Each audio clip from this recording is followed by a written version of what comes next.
Late हो गया हमें because of some network issue, और फ़ोन में चार्जिंग की वजह से भी चार्ज ले नहीं रहा था फ़ोन, तो उसके लिए सॉरी, बहुत बहुत माफ़ी। बट हम जल्दी से स्टार्ट करते हैं और हम रिकैप जानते हैं कि हमने लास्ट वीक क्या किया था। तो बेसिकली अगर किसी को कोई सवाल या क्वेरी है तो फटाफट हम बात करते हैं कि लास्ट वीक हमने क्या बात करी थी। हमने बात करी थी फाइन टेक्सचर पे ब्लो ड्राई की, जैसे कि हमने पूजा के हेयर पे ब्लो ड्राई करके दिखाया था। तो आई होप आपको समझ में आया होगा। फिर हमने प्रोडक्ट्स बताए थे, उसके बाद में हमने बहुत सारी चीज़ें बताई थी कि वे ऑफ टेक्निक हमको कैसे करना है, किस लेवल पे करना है, 90 है, 45 है, 60 है, कौन सा राउंड ब्रश कौन से हेयर पे जाता है, जैसे शैलेंद्र सर ने भी आपको बताया था। तो जो भी आपका क्वेरी है जो नहीं समझ में आया था आपको, प्लीज़ आप अभी हमसे पूछ सकते हैं। इस 9:26 2-4 मिनट में हम चाहिए तो अब रुकते हैं, बात करते हैं इस बारे में। रिकैप जानते हैं कि उसके अलावा हमने और क्या किया था। हमने बात करी थी कि हम राउंड ब्रशेस के बारे में कि कौन सा ब्रश कौन से हेयर पे जाता है, कितने थिक हेयर पे जाएगा, कितने फाइन टेक्सचर पे जाएगा, कौन सा ब्रश कहाँ यूज़ होगा, किस सिचुएशन पे काम होगा। उसके बाद में हमें बात करनी थी कि टोंग्स की, कि टोंग्स के नंबर्स, उसके बाद में कौन सा टोंग्स कौन से हेयर पे किस तरीके से वेव्स दिखाएगा, और टोंग्स फाइन टू थिक क्यों होता है। बेसिकली होता है ना कि 25 है, 23 है, 32 है, 38 है, क्यों, मतलब क्यों होते हैं इस पे नंबर्स और किस पर्पस के लिए होते हैं, ये भी हमें शैलेंद्र सर बताएंगे। तो प्लीज शैलेंद्र सर आ जाइए फटाफट, आज वैसे भी बहुत लेट हो चुका है, तो हमारी टीम हमें बहुत चिल्लाए ना, इसके लिए आप अभी कंटिन्यू कर लो। तो हेलो गाइस, जैसे कि आप लोगों ने जानते हो कि मुझे मेरा नाम शैलेंद्र है। हाँ सो गाइस, आज एक्चुअली बहुत ज़्यादा लेट हो चुका है। हाँ। हम शारिक सर की वजह से लेट हो चुके हैं हम लोग एक्चुअली। इन्होंने नई नई बाइक लिया हुआ है, तो पता नहीं नाइक बाइक को बहुत संभाल के चला के आते हैं, इस वजह से वो ऐसा हो गया। सो जैसे कि हमने लास्ट टाइम सीखा था कि सबसे पहले तो मुझे एक क्वेरी थी गाइस, आप लोगों ने मुझे क्वेश्चन नहीं किया, कुछ भी नहीं किया कि मैं आपको सिखा पा रहा हूँ या नहीं सिखा पा रहा हूँ। आपको टोंग्स के बारे में बताया था, ब्लो ड्राई के बारे में बताया था, आपने कोई भी क्वेश्चन नहीं पूछा है। प्लीज सही से गाइस, बता पा रहे शैलेंद्र सर, नहीं बता पा तो रहे। प्लीज गाइस मेरे से क्वेश्चन करो, जो भी क्वेरी है प्लीज। मैं मुझे भी पता चलना चाहिए कि हाँ ऑडियंस हम लोग को देख रही है। तो सो तो फिर आज हम फिलहाल ब्लो ड्राई के बारे में बात करें या टोंग्स के बारे में बात करें? वो मुझे आप लोग बताएंगे। हाँ, तो मीर सर कमेंट में देखो कि लास्ट सेशन में जो हमारा ब्लो डाई का सेक्शन बचा था उसके बारे में बात करना है या फिर अभी डायरेक्ट हम टोंग के बारे में बात कर लें।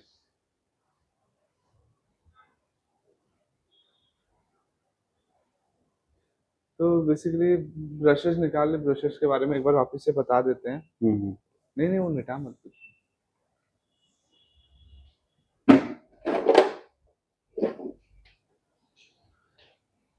चलो टोंग्स भी निकाल लेता हूँ। सब निकाल लेते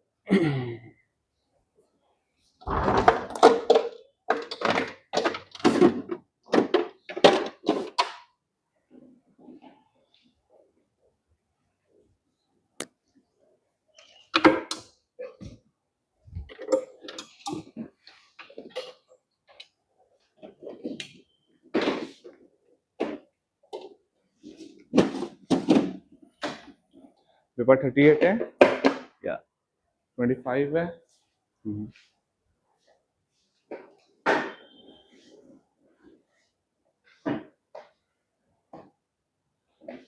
इनफ है इतना।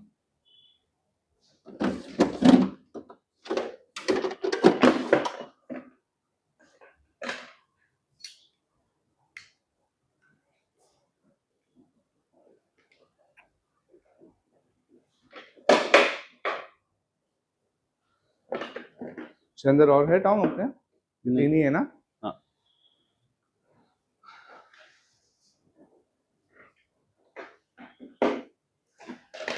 कुछ है जो ब्लो ड्राई के रिगार्डिंग मेरे को बात करनी थी कि आप ब्लो ड्राई जो हमने लास्ट टाइम बताया लास्ट वीक में, बहुत सारे और भी उसके अंदर आप ऐड ऑन कर सकते हो।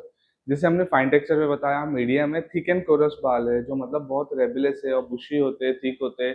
तो हम उस बारे में थोड़ा सा, मेरा पर्सनल एक्सपीरियंस आपको मैं बता सकता हूँ। जब भी आप बहुत थिक और कोरस हेयर पे काम करो, बहुत ही रेबुलस है और क्लाइंट आके बोलता है मेरा ब्लो ड्राई भाई टिकता ही नहीं है, तो नहीं टिकता इन द सेंस कि उसके बाल बहुत खराब है इसके लिए नहीं, उसके ऊपर अपन कोई डिफरेंट टेक्निक यूज कर सकते हैं ना। यूजुअली चलो एक ही क्लाइंट है उसके थिक हेयर है, रेबुलस हेयर है, वो बार बार आके बोलती है कि नहीं नहीं सर मेरा ब्लो ड्राई रुकता ही नहीं है। तो हम अपने अंदर कुछ चेंजेस कर सकते हैं, उसके लिए टेक्निक चेंज कर सकते हैं। बेसिकली आप हमेशा thick hair and curly bushy hair के लिए आप 100% जो ड्राई कर देते हो वो ना करो।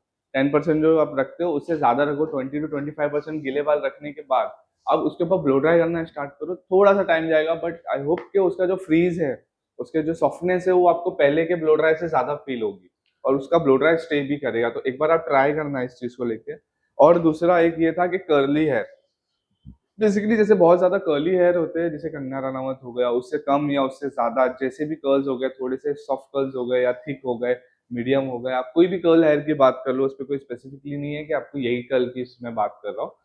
बेसिकली कोई भी कर्ल हेयर में आप एक प्रोटोकॉल फॉलो करोगे तो शायद आपको ब्लो ड्राई करने की भी जरूरत नहीं पड़ेगी। और ये मैं इसलिए बता रहा हूँ, ये टॉपिक है ही नहीं हमारा, बट फिर भी मैं आपको बता रहा हूँ क्योंकि ये कर्ली हेयर के लिए आता है।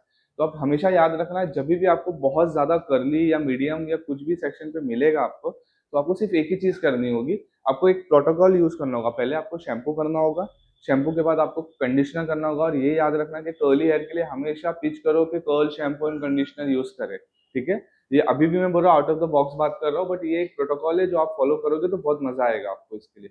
तो फर्स्ट आप कर्ल का शैम्पू यूज करोगे, सेकंड आप उसको शैम्पू करने के बाद कर्ल्स का मास्क या कंडीशनर वटेवर जो भी आप बोलते हो, जो भी यूज करते हो, वो आप लगाओगे। 5 to 3 minute, at least 3 to 5 minute उसको रेस्ट ऑफ द हेयर छोड़ना है। उसके बाद में आपको मसाज करना है 1 से 2 मिनट। उसके बाद में आपको जी कोम करना है या फिर नॉट्स क्लियर करने हैं उसके। जब वो कर्ल्स पूरे अच्छे से नॉट्स क्लियर हो जाएगा तब आप उसको रेंस आउट कर दो। उसके बाद में चेयर पे लाके टॉवल ड्राई करो, ना कि आप उसको कोम करो। बेसिकली हमने जब कंडीशनर लगा के कोम किया तो हमने उसके कर्ल्स में से नॉट्स निकाल दिए, उसको सॉफ्टनेस बनाया। अब आप जब चेयर पे ले आते हो तो उसको वापस बार बार कोम ना करो, उसके वजह से आपके कर्ल्स पूरे निकल जाएंगे और वो मेंटेन नहीं हो पाएंगे। तो आई होप आपको समझ में आ रहा होगा। फिर आप उसको कर्ल्स को मेंटेन करने के लिए कर्ल क्रीम जेल में है, क्रीम में है, जो से भी आपको जो भी प्रोडक्ट लगाना है वो यूज कर सकते हो, ठीक है सर। गुड। कुछ ज्यादा तो नहीं बोल दिया नहीं मैंने? नहीं, परफेक्ट। बहुत फटाफट बोल दिया। नहीं नहीं, एक्चुअली बहुत लेट हो चुका है आप लोगों को कि तो लाइक अभी आप सर टोंग्स के बारे में कुछ नॉलेज दे दो, जैसा भी आपका पर्सनल जो आपने यूज किया है टोंग्स, किस तरीके से आपको समझ में आता है कि कौन से हेयर पे शैलेंद्र ने ये टोंग किया तो ये हुआ। बेसिकली मैं मेरा एक्सपीरियंस बताता हूँ। मेरे बहुत सारे क्लाइंट है जिसको मैं अलग अलग तरीके से टोंग सेक्शन भी और टोंग की टेक्निक भी ट्राई करता हूँ चेंज करने की। तो एक्चुअली उसमें मुझे ही खुद को बेहतर होता ये है। कैसा है ना कि कभी कभी क्या होता है, जो हम लोग नॉलेज लेते हैं, थ्योरी में सीखते हैं, लोग सिखाते हैं, तो उसमें कैसा कभी कभी ऐसा लगता है कि नहीं वो वाला।